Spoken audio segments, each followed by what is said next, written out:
Hello, my name is Mary Freitas. I am a MSW candidate at Hawaii Pacific University, and I am doing my capstone on protective factors and resilience among parents with adverse childhood experiences.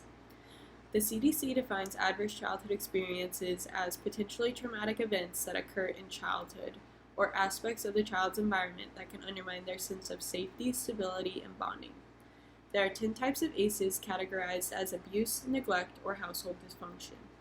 ACEs have been extensively researched and identified as one of the most important health challenges society is facing today. ACEs can cause negative health outcomes across physical, mental, and social emotional developmental domains. Protective factors are positive actions or experiences created by the caregiver throughout a child's development that promote resiliency.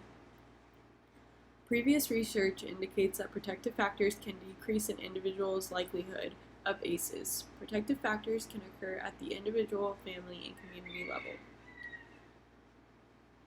Parenting is defined as exercises of the cognitive capacity that utilizes emotional regulation and behaviors in the process of raising a child by providing them safety and care.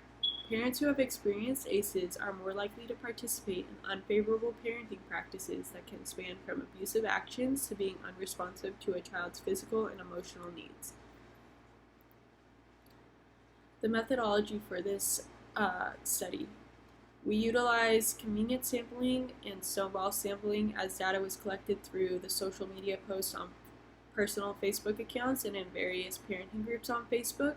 Participants were also encouraged to share the survey with anyone that met the criteria.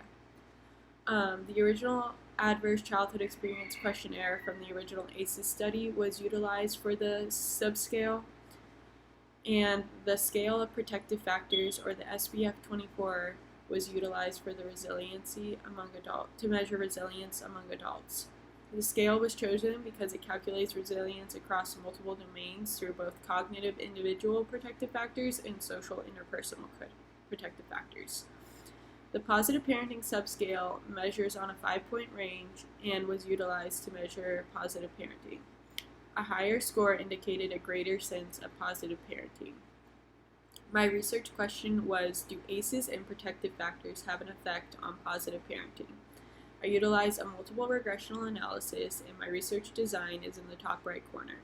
The independent variable was adverse childhood experiences, the mediating variable was protective factors, and the dependent variable was positive parenting practices.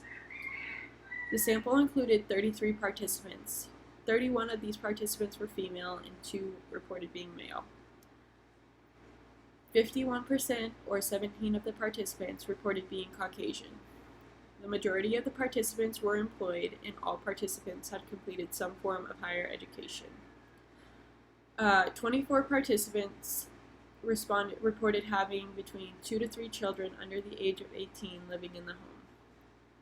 The average ACEs score between all participants was 2.88 ACEs. Overall, 26 of the participants reported experiencing at least one ACE.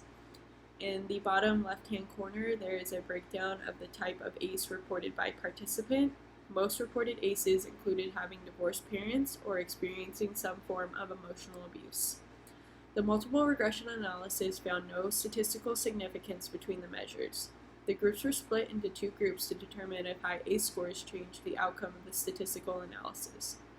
A multiple regression analysis was conducted with the group that had experienced 3 or more ACEs and did not find any statistical significance. The group that had experienced 3 or more ACEs reported having higher scores on the positive parenting subscale and a higher average on the SBF 24 subscale. The average for the positive parenting subscale was 4.19, and the average for the SBF 24 was 125.43.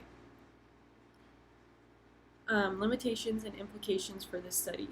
The sample size was small at 33 and not very diverse, as the majority were women and they were white. Research on this topic would ideally have a larger sample size of individuals with a history of ACEs. The measures utilized did not measure protective factors and positive parenting practices sufficiently for this study.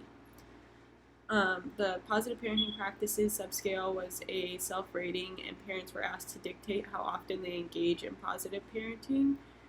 Parents want to see themselves as providing a positive environment for their child and may answer differently as they know that the measure is being recorded. The scale of protective factors did not measure what protective factors were available to the person growing up. To understand this, qualitative research may be beneficial to understand what aspects of community and individual protective factors were available to a person who has experienced ACEs. Nevertheless, ACEs and protective factors are still really important to research and are needed to understand more about how they affect parenting. This study is relevant to the field of social work as it is important to promote a positive family environment by connecting parents to critical resources and supportive services to address the possible negative effects of their childhood trauma. Social workers should be aware of the effects of ACEs and how protective factors can promote resiliency. Thank you.